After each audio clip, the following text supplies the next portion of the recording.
하나님 감사합니다. 오늘 수료식을 통해서 또 받은 은혜로 우리 함께 예배 가운데 나눴습니다.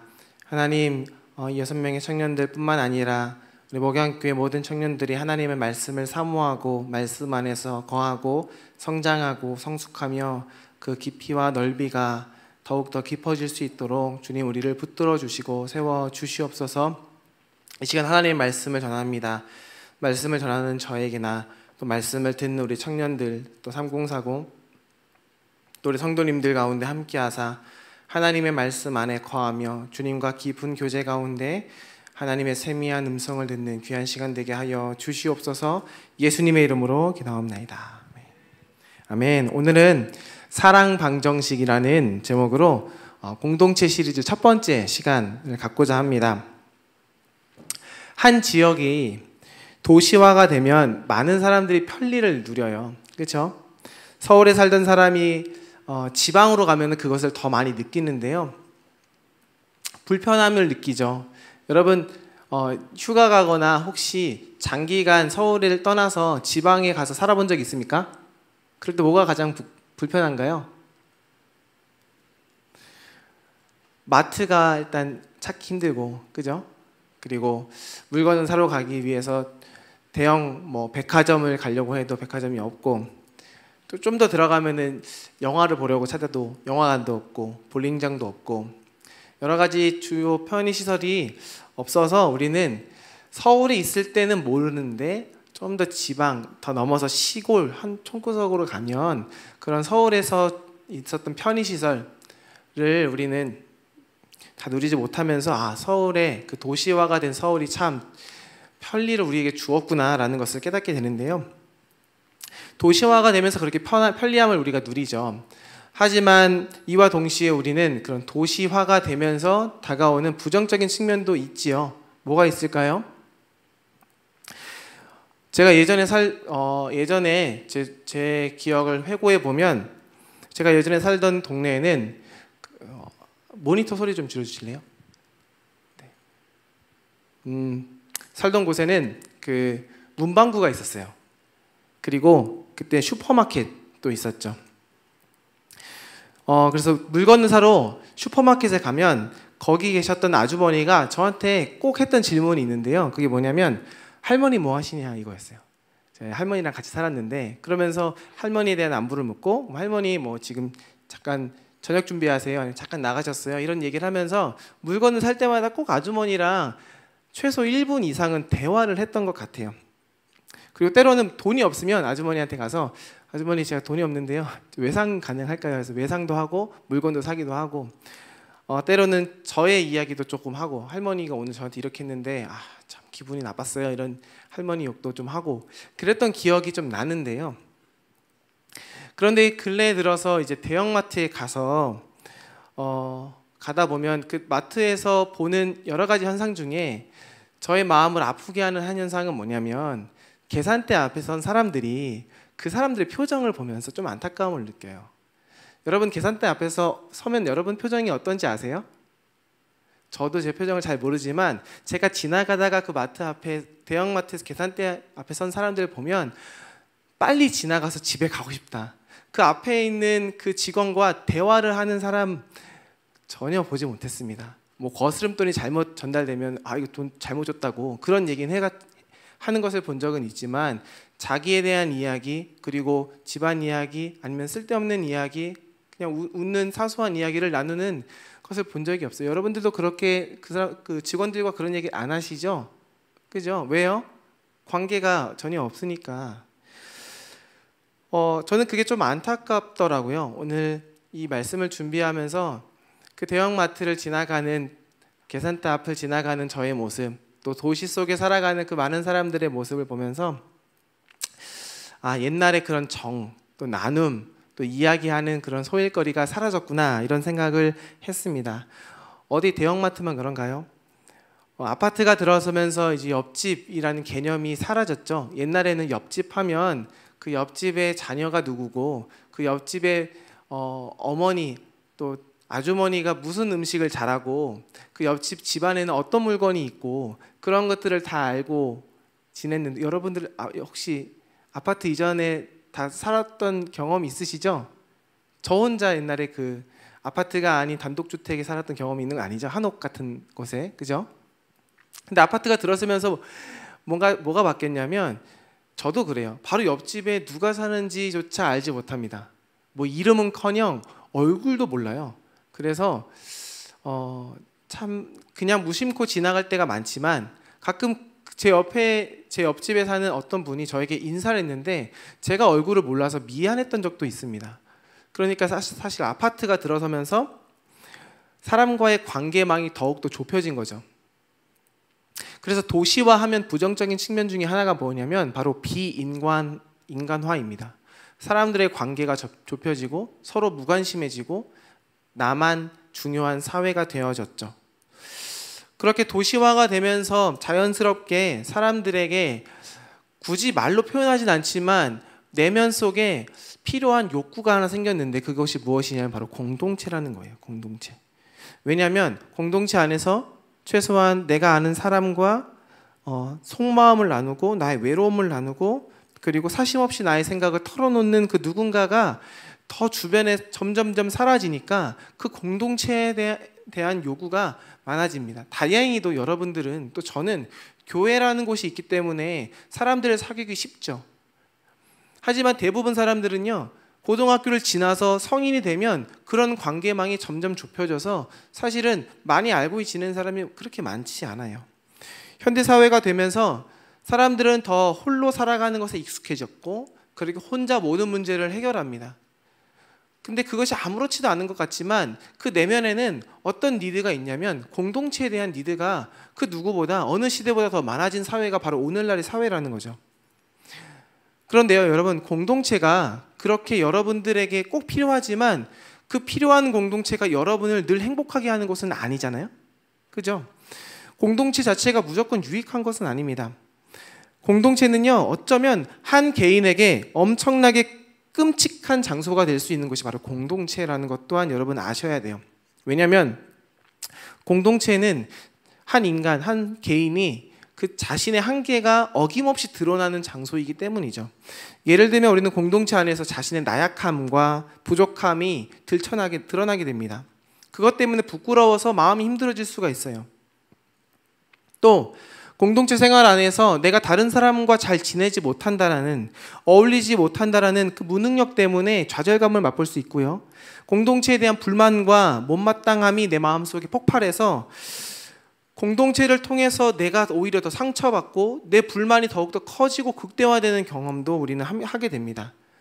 또는 질투심이라는 것이 공동체 안에 있어요. 나보다 잘하고 나보다 이쁘고 잘생기고 돈도 많고 사회적 지위도 높고 잘 나가는 누군가를 보면 마음속에, 나는 원치 않지만 내 마음속에 질투심이 일어나서 그 질투심 때문에 내 자신을 다시 갉아먹는 거죠. 아, 내가 이 정도밖에 안 되는 사람인가?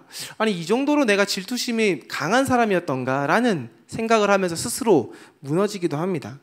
그만큼 공동체가요, 우리 개인에게, 한 사람에게 끔찍한 장소가 될 수 있어요. 그래서 공동체가 우리에게는 큰 부담감으로 여겨질 때가 종종 있죠. 그런데요, 그렇게 그 공동체에서 뜻밖의 발견되는 내 내면의 어떤 괴물과 같은 모습, 그것 때문에 우리가 힘들기도 하지만 역설적으로 여러분 이것을 아셔야 돼요. 그 드러남 때문에 우리는 성장하고 성숙할 수 있습니다. 여러분이 몸이 아플 때 병원에 가잖아요. 그런데 몸이 아픈 이유를 알지 못하면, 병명을 알지 못하면 우리는 치유할 수 없죠. 치료받을 수 없죠. 이와 같아요. 우리 안에 어떤 고질적인 문제가 있는데 그 문제는 나 혼자 살면은 드러나지 않습니다. 하지만 공동체 안에 있을 때 우리는 어김없이 자신의 나약함과 부족함이 드러나요. 그 순간은 아프지만, 아, 내가 이 부분이 나의 약점이구나 하는 것을 알았을 때, 그럴 때 우리는 비로소 거기에 대해서 이것을 고쳐나가야겠다는 생각을 할 수 있다는 것을 우리는 기억해야 됩니다. 그래서 회복의 장이 바로 공동체라는 것이에요. 우리의 연약함과 나약함과 우리의 부족함들이 드러나지만 그걸 성장시킬 수 있는 바로 장이 공동체입니다. 그래서 공동체는 저와 여러분에게 굉장히 중요한 곳이에요. 한 개인에게도 정말 소중한 곳입니다. 여러분, 그러면 공동체라는 그 말, 과연 어디까지가 공동체일까요? 넓은 의미에서 보면은 친한 친구 사이, 그렇죠? 그런 친구 사이도 공동체이고요. 학교나 회사나 또 어떤 커뮤니티, 다양한 어떤 단체도 공동체라고 볼 수 있습니다. 그러나 학교나 또 사회나 직장에서의 공동체는 넓은 의미에서 공동체라 볼 수 있지만 그 관계 안에서 유대 관계가 굉장히 크지 않기 때문에 얇은 울타리의 개념에서의 공동체라고 볼 수 있어요. 왜냐하면 내가 보기 싫으면 보지 않아도 되는, 그렇죠? 듣고 싶지 않으면 그냥 어느 선까지 선을 긋고 듣지 않아도 되는 그런 관계를 유지할 수 있는 곳이기 때문이죠. 그래서 우리는 공동체를 생각할 때는 좀 더 좁은 의미에서 생각을 해봐야 되는데요. 가장 작은 공동체가 뭐죠? 가족 단위잖아요. 여러분의 가족, 혈연으로 이루어진 그 가족인데 가족만큼 강한 유대 관계가 형성된 곳은 없습니다. 그래서 좋은 가족을 가진 사람은, 좋은 부모를 가진 사람은, 형제나 자매를 가진 사람은 그것으로 충분합니다. 그래서 내 안에 있는 소외감과 부족함들이 그 가족 안에서 다 회복될 수 있기 때문에 그 좋은 가정을 가진 사람은 더 이상 또 다른 공동체가 필요 없을 수 있어요. 하지만 문제는 대부분 가정들이 그렇지 않다라는 거잖아요. 여러분의 가정 만족스럽습니까? 여러분들의 부모님, 여러분들 너무나 극진히 사랑하지만 여러분들 안에 불만족스러운 모습들이 다 있을 거라는 생각이 들어요. 자녀만 그렇습니까? 아니에요. 부모도 자녀를 보면서 우리 자녀가 이랬으면 하는 마음이 있는데 그러지 못한 걸 보면서 불만스러운 모습들이 있습니다. 그만큼 완벽하고 온전한 가족은 없어요. 그러니까 우리는 대안공동체가 필요한 거죠. 그 가족 안에서 충족될 수 없는 그 요소를 채워줄 수 있는 대안공동체가 필요합니다. 그리스도인에게는 그것이 바로 교회입니다. 교회 공동체. 왜냐하면 가족이 혈연으로 깊은 유대 관계가 형성되어 있다면 교회 공동체는 하나님이라는 종교라는 하나의 신념으로 깊은 유대 관계를 우리가 맺을 수 있는 그런 관계이기 때문에 교회는 우리에게 꼭 필요한 공동체, 작은 의미의 공동체입니다. 그래서 우리는 먼저 좋은 공동체를 찾아야 돼요. 왜냐하면 우리가 받지 못했던 어떤 부분을 공급을 받아야 되기 때문이죠. 좋은 공동체를 찾아야 되고요. 그리고 내가 이미 속한 교회 공동체가 좋은 공동체가 될 수 있도록 우리는 거기에 그를 위해서 노력을 해야 됩니다. 여러분, 그러면 건강한 공동체는 어떤 공동체일까요? 오늘 이것을 꼭 알고 가야 돼요. 건강한 공동체는 어떤 공동체인가? 이것을 알기 위해서는 한 공동체가 건강한 공동체가 되기 위해서 필요한 것이 무엇인지를 알아야 됩니다. 그것은 바른 관계 설정이에요.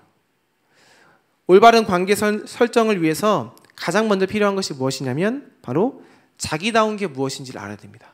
여러분 스스로가 나다운 게 무엇인지를 알아야 우리는 상호 간의 관계망을 설정할 수 있어요. 그리고 자기답게 살아야 됩니다. 자기가 자기답게 사는 것이 무엇인지 알 뿐만이 아니라 그 모습대로 살아가야 돼요. 예를 들면 부모는 부모답고 자녀가 자녀다울 때 가족 안에서 올바른 관계가 형성되잖아요. 여러분, 부모가 부모다운 게 뭐예요?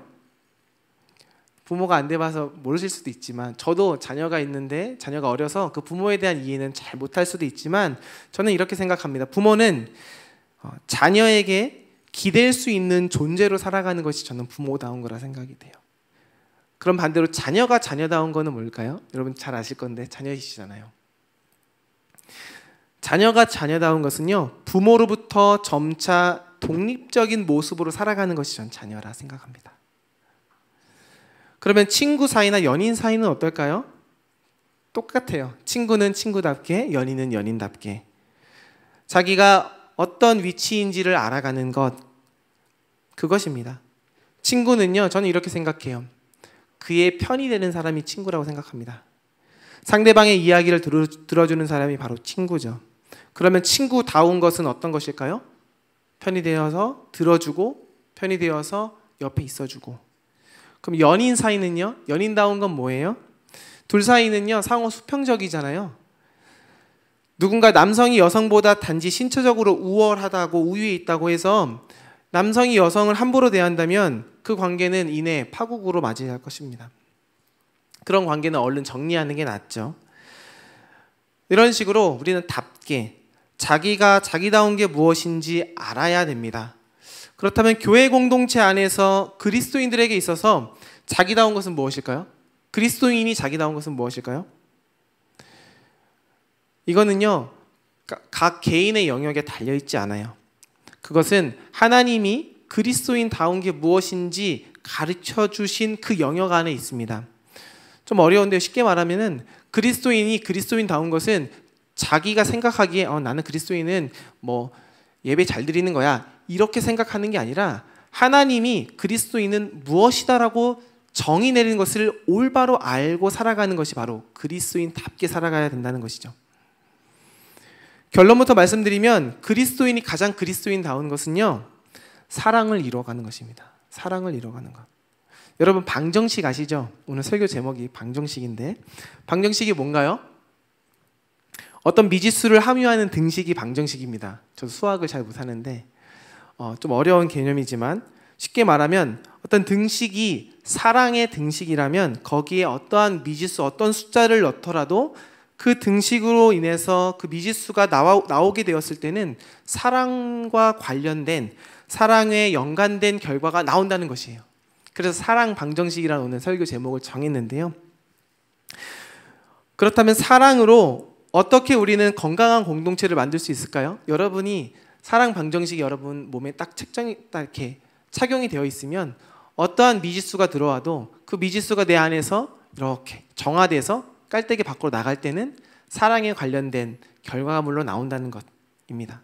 오늘 본문에 바로 그러한 내용이 명확하게 나와 있습니다. 자, 그래서 4절, 5절 말씀 다시 한번 읽어보겠습니다. 4절, 5절 시작.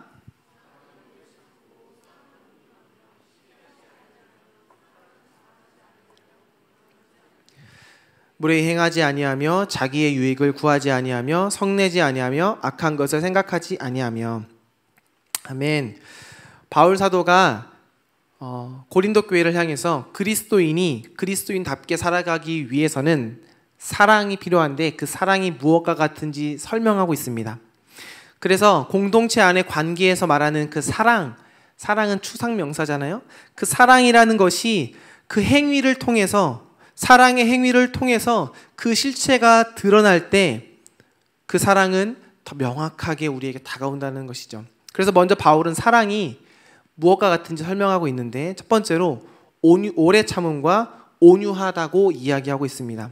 오래 참음과 온유함, 이건요 구약에서의 하나님의 속성, 하나님의 성품을 나타내는 단어예요. 여러분 구약 성경을 쭉 보시면 이스라엘 백성들이 하나님을 얼마만큼 배반을 많이 했는지 잘 아시죠? 하나님이 그들을 사랑하시고 그들을 초대하셨음에도 불구하고 이스라엘 백성들은 하나님께 나아오다가 등을 돌리고 하나님에게 침을 뱉고 하나님을 밟고 넘어서서 하나님을 우상화시키고 자기 마음대로 하나님을 섬기며 살아갔던 사람들이 바로 이스라엘 백성들입니다. 그럼에도 불구하고 하나님은 그들을 포기하지 않고 끝까지 지켜보셨어요.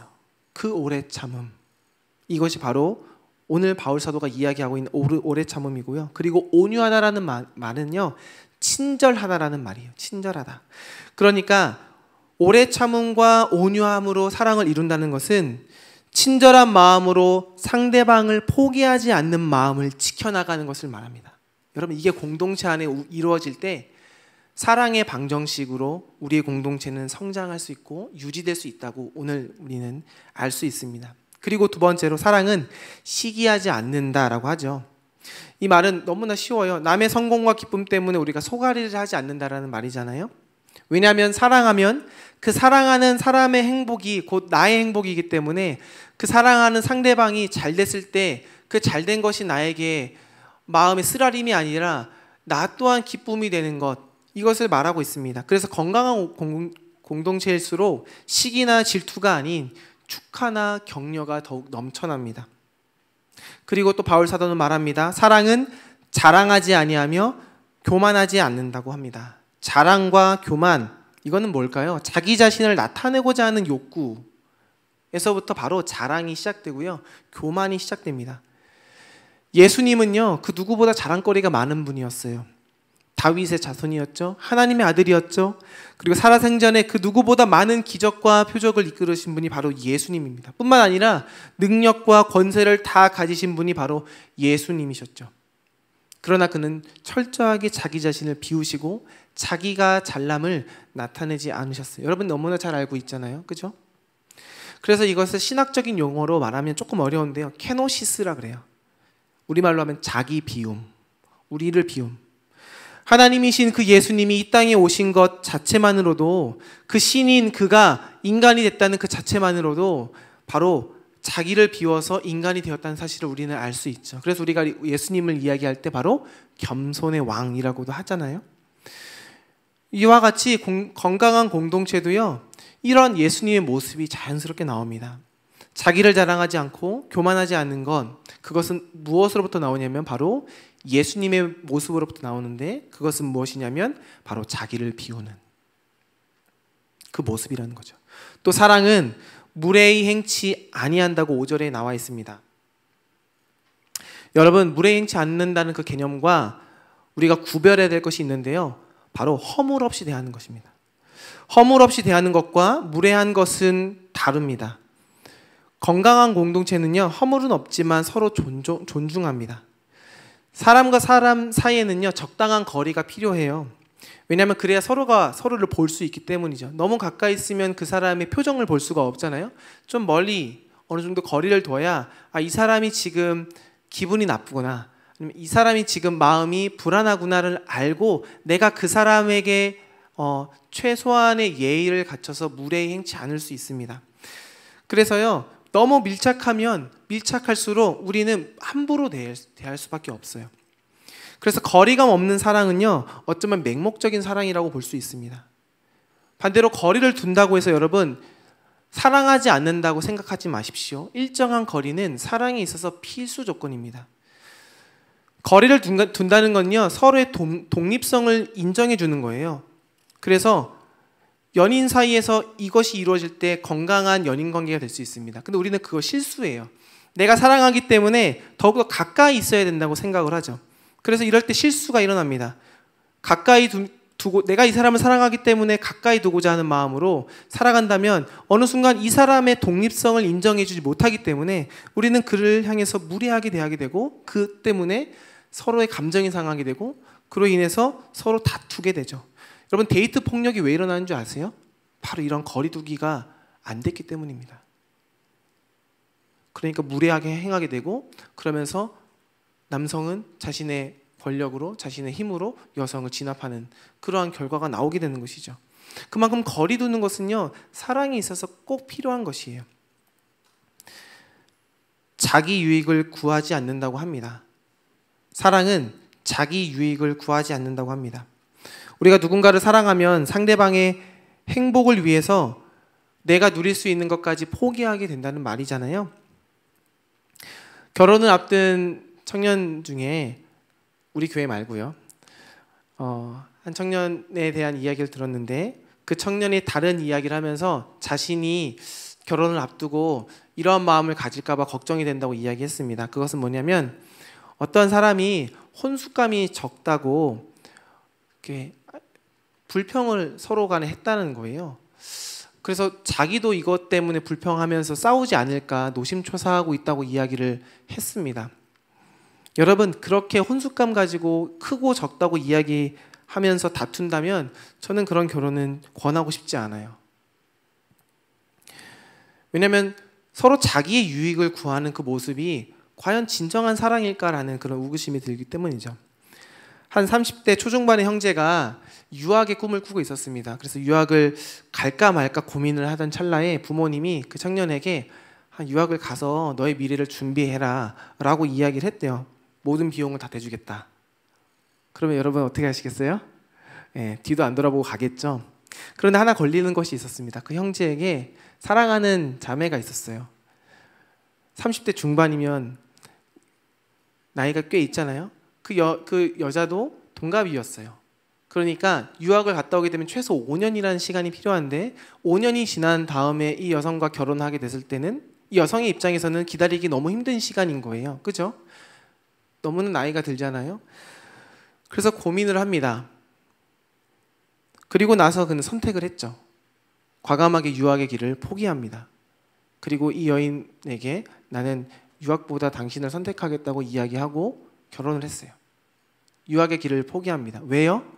자기의 유익보다 내가 사랑하는 사람을 위해서 나의 유익을 포기하는 것이 더 가치가 있기 때문이죠.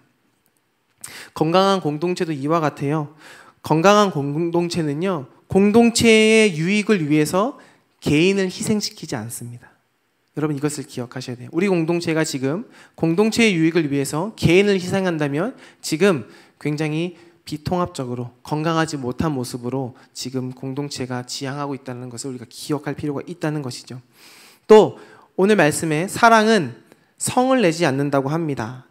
여러분 성 낸다는 말이요, 어떤 말이냐면 자기 속에 일어난 동요를 다른 사람에게 드러내 보인다는 말이거든요. 어떤 사람은요, 누군가 자기 속에 있는 그 약함과 상처를 건드리면 부르르 떨면서 화를 냅니다. 흔히 말하는 감정의 빨간 버튼을 눌렀다는 것이죠. 이렇게 성을 잘 내는 사람을 보면 그런 사람들은 대부분 마음속에 상처가 많은 사람들입니다. 그리고 사랑이 고갈된 사람입니다. 지금 나에게 그런 빨간 버튼이 많다는 것은 내 안에 사랑이 없다는 반증이고요. 내 안에 약함과 상처가, 그 가시가 아직도 다듬어지지 않았다는 것을 여러분 인지하셔야 돼요. 공동체도요, 화가 많은 공동체는 그만큼 그 공동체가 상처가 많다는 것입니다. 그리고 미숙하다는 것이죠. 우리 공동체 안에 이런 모습이 있다면 어떻게 해야 될까요? 화해의 경험이 많이 축적되어야 됩니다. 화해의 경험이 쌓이면 쌓일수록 누군가를 용납할 수 있고 그 공동체에 뭔가 피해를 줬을 때 그걸 감수할 수 있습니다. 그런데 그 화해의 경험이 축적되기 위해서는 공동체가 잘 나왔기 때문에 그게 가능한 것이 아니라 바로 성령님께서 그 공동체를 주관하실 때 그런 화해의 일들이 일어나게 됩니다. 그 성령님을 우리가 초청하고 성령님과 함께 공동체가 운영이 되려면 기도해야 되겠죠. 그리고 사랑은 또 악한 것을 생각하지 아니한다고 합니다. 공동 번역에 보면요, 남에게 앙심을 품지 않는다라고 합니다. 새 번역에 보면 이것은 원한을 품지 않는다라는 뜻이거든요. 어떤 사람은 누군가가 자기에게 호의를 베푼 것을 기억하기보다 그 사람이 자기에게 상처 주고 때로는 무심코 지나가면서 무관심하게 대했던 그 장면들을 더 많이 기억을 합니다. 참 안타깝죠. 왜냐하면 우리는 좋은 것을 기억하기에도 우리 마음이 사실은 작아요. 그런데 누군가에게 받은 상처를 마음속에 차곡차곡 쌓는다면 우리 안에 좋은 기억이 쌓일 수 있을까요? 우리도 이럴 때가 종종 있잖아요. 저도 그래요. 우리는 좋은 것을 추억해야 되는데 그 좋은 것보다 나쁜 것들, 상처받은 것들을 마음속에 쌓는 것에 더 익숙합니다. 어떻게 지울 수 있을까요? 어떻게 할 수 있을까요? 지우는 연습을 하셔야 돼요. 지우개로 지우는 연습. 고통이 따르지만 그것을 내려놓는 연습을 하셔야 됩니다. 그 연습이 필요하죠. 어떻게 가능해요? 공동체 안에서 그것을 가지고 기도하면서 그것을 나누고 또 누군가가 그것을 이겨낸 것을 내가 바라보면서 그 사람이 나에게 손을 내미는 것을 내가 경험하면서 그렇게 하나하나 지우는 연습을 통해서 우리는 우리 마음속에 앙심보다는 우리 마음속에 그런 사랑의 추억들을 더 많이 쌓아가야 됩니다. 그러한 사랑의 방정식이 우리 안에 있어야 된다는 것이죠. 그리고 우리 6절, 7절 말씀을 읽어보겠습니다. 시작.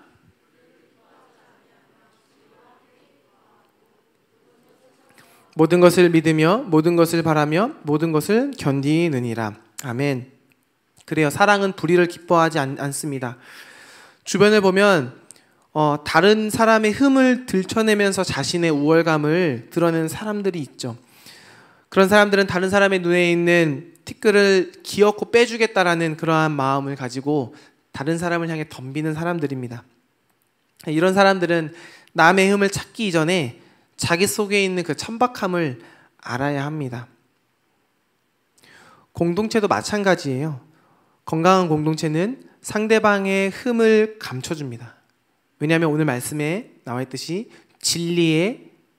진리가 그 공동체와 함께 있기 때문이죠.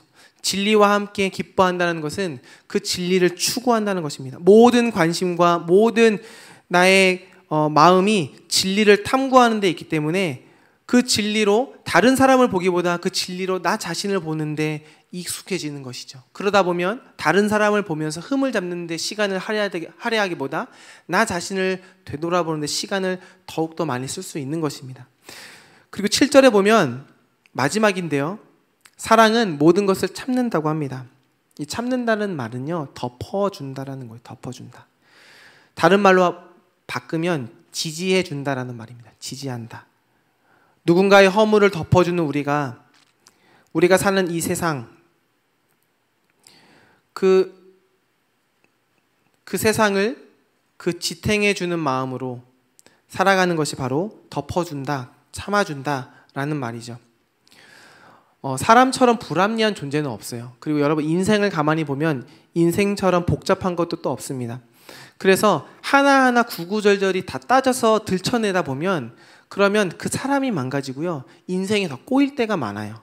그래서 때로는요. 덮어주고 숨겨주고 그냥 지지해주는 것, 이것이 오히려 문제를 쉽게 지나가게 만들고 그 사람을 용서할 수 있게 만들고 그 사람을 올감 안에서 건져낼 수 있는 그러한 통로가 될 때가 많습니다. 그래서요, 우리가 모든 걸 다 파헤치려고 하지 않아야 되는 지혜가 필요합니다. 이것이 오늘 바울 사도가 이야기하고 있는 것 중에 중요한 것입니다. 바로 그것이 사랑이라고 또 이야기하고 있고요. 그리고 마지막 절에 7절에 그 사랑에 대해서 말하면서 관용어구가 나오는데요. 모든 것을 참으며 모든 것을 믿으며 모든 것을 바라며 모든 것을 견딘다라고 이야기합니다. 모든 것을 4번씩이나 강조하고 있는데요. 그만큼 사랑은요, 바로 우리의 확고한 결단이 필요하다는 거예요. 확고한 결단. 그러니까 바울이 제시하는 사랑이 어떤 사랑이냐면 그냥 여러분 마음속에서 감정의 흐름 따라 나오는 사랑이 아니라 의지적으로 선택해야 된다는 사랑입니다.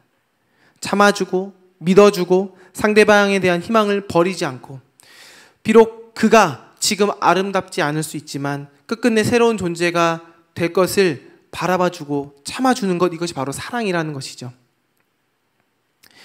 제가 지금 사랑에 대해서 하나하나 지루하게 이야기했는데요.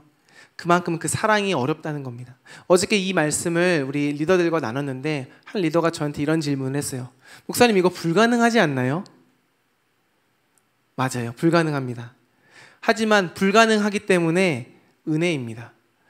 여러분, 성경은요, 이것을 목적을 가지고 너희가 완벽하게 이뤄라라고 이야기하지 않습니다.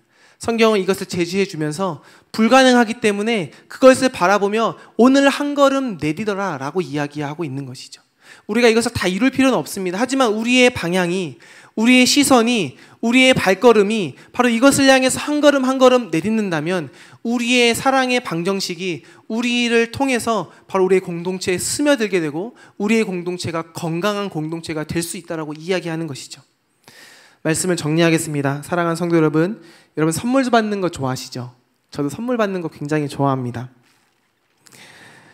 그런데요, 저는 선물을 주고받을 때 그 선물 때문에 라기보다 그 선물을 주는 사람의 표정을 볼 때 더 기뻐요. 왜냐하면 그 선물을 주는 사람의 웃음 속에 담겨진 그 존재가 더 귀하기 때문입니다. 그리고 주는 사람이 바로 그 선물의 주체이기 때문이죠. 그래서 그 선물은요, 물건이라고 보기는 좀 어렵고 그 선물은요, 우리가 가만히 생각해 보면 그 선물을 주는 사람의 삶과 그 사람의 인격과 그 사람의 존재가 우리 마음속에 와닿을 때 그 선물의 가치는 훨씬 더 고귀하게 다가옵니다. 여러분, 창세기 9장에 보면 하나님께서 가인과 아벨의 선물, 제사를 받으실 때 누구의 제사만 받았죠? 그렇죠. 아벨의 제물만 받으셨습니다. 그 이유가 뭘까요? 왜 가인의 제물을 받지 않았을까요? 저는 이렇게 생각합니다. 바로 아벨의 삶과 그의 존재가 하나님 보시기에 아름다웠기 때문에 그 아벨의 제물은 받으시고 가인의 제물은 받지 않으신 것 아닌가. 세상이 아무리 비상식적이고 가정도 비인간화가 되면서 정말 공동체가 절실한 이 땅에서 바로 여러분 한 사람이 그러한 고귀한 선물이 될 때 여러분의 그 모습으로 공동체는 회복될 줄로 믿습니다. 그러한 건강한 공동체가 우리 목양교회가 될 때 세상 속에서 힘든 자가 우리 공동체 안에서 그 사랑을 맛보고 사랑 안에서 하나님을 경험하고 그가 또한 세상 속에서 외롭고 소외된 자들을 불러서 그와 함께 하나님의 사랑을 나누는 그러한 사랑의 선물로 사랑의 방정식으로 살아갈 줄로 믿습니다. 그렇게 여러분의 사랑의 사람으로 이번 한 주도 이번 우리 어울림이라는 약 2달간의 어떤 공동체 시리즈 안에서 우리 공동체를 회복시키는 그런 주인공이 되었으면 좋겠습니다. 우리 함께 찬양하며 나아갔으면 좋겠는데요. 사랑하는 나의 아버지, 그 사랑을 우리가 먼저 노래하며 하나님 저도 또한 그 하나님의 사랑의 사람이 되길 원합니다 라고 이 시간 고백하길 원합니다.